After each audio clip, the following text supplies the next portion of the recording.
Casey Gray here, and you are watching another episode of the Conscious Builder Show.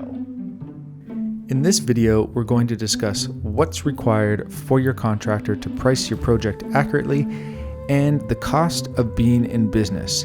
We're also going to compare the cost plus contract to a fixed price contract with regards to transparency, product warranties, change orders, and scheduling. If you want to jump ahead to a specific discussion point, please check the video description for the time codes and enjoy the video.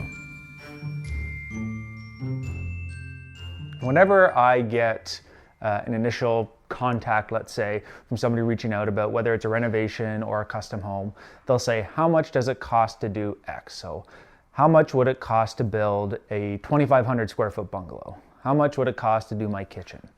And really, I can't give an accurate answer to that. As a contractor, I need something to price off of. I need something to give to my subtrades. I need something to use myself. I need something to take measurements off of. Sometimes they do have, best case scenario, I do get a set of plans, and that plan might say like issued for pricing, and it's really a concept for the most part, some basic floor plans, but it might not have electrical plan. It might not have all the details that we need, selections and so forth.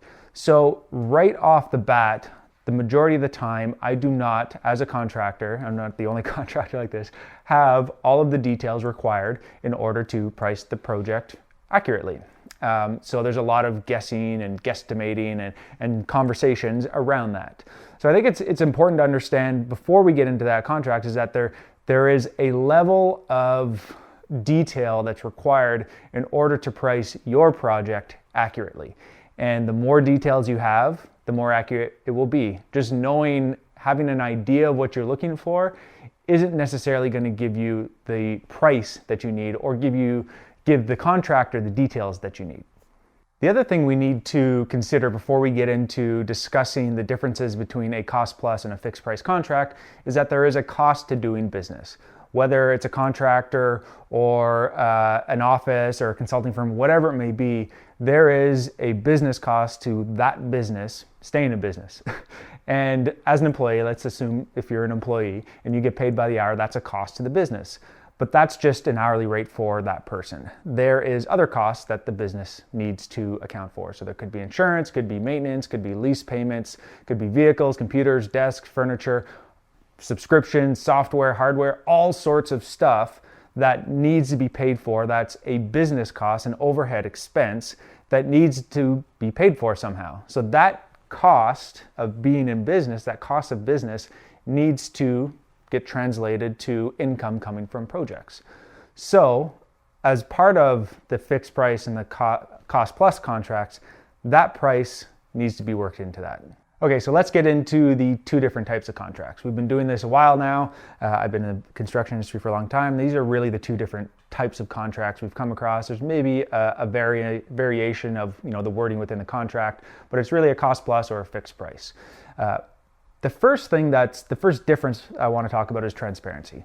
So in a cost plus, it's very transparent in the sense that you get a copy of the receipt or the invoice or whatever it may be. You see what the cost of that material or subcontractor or labor is, and then you pay the fees that you agreed to upon signing the contract on top of that. So it depends on what you feel most comfortable with. Do you want that transparency? Do you want to be able to see that? Or do you just want to know kind of what the end cost is and you don't want to get into all the nitty-gritty details? That's up for you to decide. Okay, so the next thing I want to get into is product warranties. So whenever we do our projects, if it's a renovation, we have a 3-year workmanship warranty. If it's a custom home, there's where we are in Ontario, there is a 7-year Tarion warranty, which covers all sorts of different things, but it's essentially a third-party warranty. So in the case of a cost plus, you will likely get receipts, or you should get receipts or invoices for everything. So let's say you bought a hot water tank. In a cost plus model, you would get a copy of that invoice or receipt showing that you purchased that hot water tank for your project. In a fixed price contract, you wouldn't get a copy of that. The contractor does not have to give you that. They just gave you the hot water tank, and you paid the contractor. So essentially, there's no receipt saying that you bought that hot water tank other than the fact that was just written in the contract or whatever it is you have with that other contractor, which is maybe a change order. Maybe it was something that was added on after, for example. It's still a part of the contract, but you don't have the actual receipt from where you purchased it, whether it's a supplier or directly from the manufacturer. So if that hot water tank were to break, in the cost plus model, you have that receipt. You can go directly to the supplier and say, here's proof. I purchased it. It's under warranty. Can you send somebody to fix it? In the fixed price model, you would have to go back to the contractor because you don't have a copy of that receipt. You have to deal directly with them. So as a contractor, obviously it's easier if we don't have to deal with those calls, and you can probably get better service if you go directly to the supplier because that's what they do. They deal with these things all the time. In either case, it's really, what do you feel most comfortable with? We're going to warranty our workmanship, right? If we install that hot water tank and it was not working because of how we installed it, that's what we warranty. But if that hot water tank just happens to break because it's mechanical and things happen, that's not necessarily covered under a workmanship warranty. That's a product warranty.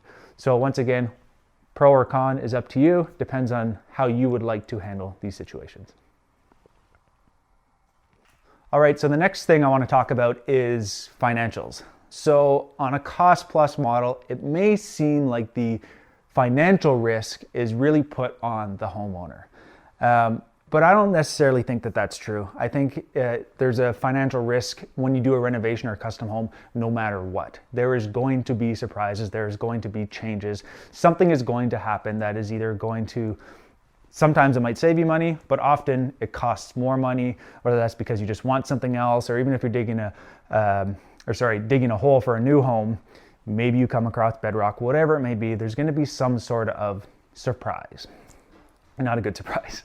So in a cost plus, you may think that, oh, well, I'm taking all the financial risk because you can basically charge me as much as you want, or it could take as long as you want, but not necessarily. In a cost plus, there's still going to be quotes. There's still going to be contracts with the subcontractors, right, between the contractor and the subcontractor. There's still going to be a level of managing those financials. It's not just whatever it's going to cost. It's, we're going to get a quote to do this work and so forth, or here's the estimate. It's going to take approximately this much time. So the risk is really, does it take a little bit longer, or does something come up? In either case, that happens on the fixed price contract as well. So in a fixed price contract, let's say you got a quote for $500,000 to do a major renovation or build a home, whatever it may be. It doesn't even matter what the number is. That fixed price includes a fixed amount of work.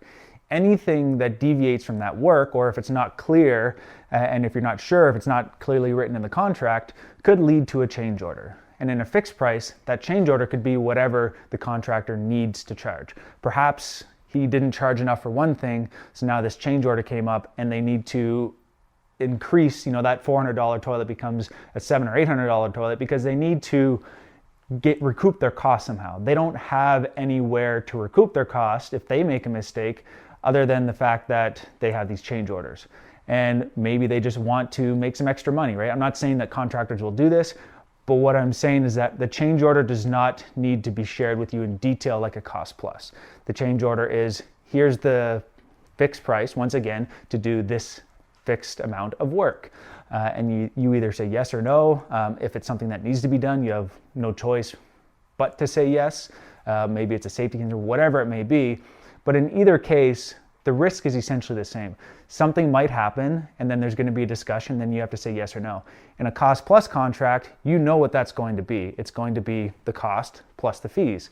In a fixed price contract, anything that changes, well, that's going to be whatever the contractor needs to charge or wants to charge for that thing. So once again, you choose which one you feel most comfortable with. The last thing I want to talk about is scheduling. One of the things that has come up is, well, in a fixed price contract, there is an incentive for the contractor to finish the job quicker. Because they'll hit the milestones. They need to hit the milestones in order to get payments. So the incentive is get to this point and then we will get paid. Whereas in a cost plus, maybe you're just paying every week or 2 weeks. So there's no incentive to get that job done quickly. What I am here to say is that there's an incentive to get the job done in either contract. Either one of them, there's no incentive for a contractor to take longer on a project. As a contractor, it doesn't matter what the trade is, it's beneficial to get in, get the job done, make sure everything's good, make sure the homeowner, the client is happy, and get out. The longer that job drags on, the less money that contractor is going to make. There's no benefit to dragging on or increasing the length of that project. Even in a cost plus contract, there is a fixed percentage for the project management and the site supervision. So if something takes longer, they're not making more, they're just making a percentage of what the project is. So there's no incentive to drag that project on. They want to get that project done quickly. And like I said, in the fixed price, they're going to hit those milestones in order to get it done. So in either case, I don't think there's one that's better than the other. But once again, it's whatever you feel most comfortable with. The contractor wants to get that job done just as much as you want that job done. So those are the main differences. And one of the questions that we get is, what do you use at the contract builder? And we've done both, but over the last couple of years, we've strictly been doing the cost plus model. We still do a lot of renovations, and because we do custom, there's a lot of changes and things that happen throughout the projects. We also get, if we go back to the beginning of this video where I talked about what's required in order to price a project accurately, we often get involved with a project in the early stages so that we can offer our input throughout the design process. So it's hard to give an exact price at the beginning. Can I give an estimate, or can we give an estimate? Yes, we can, but only based on the information that we have, which is typically very limited at the very beginning. So what's best for you? That's up to you. What do you feel most comfortable with? Which contractor do you feel most comfortable with, and what do they use? Might be the better question. So I hope your project goes well. Whatever the contract is, just make sure you get it in writing. It's important to make sure that everybody is on the same page and that the lines of communication are open. Thanks for watching today's video. My name is Casey Gray, and if you want to continue to learn more about renovations and custom homes, please subscribe to our channel here, and we'll see you on the next video.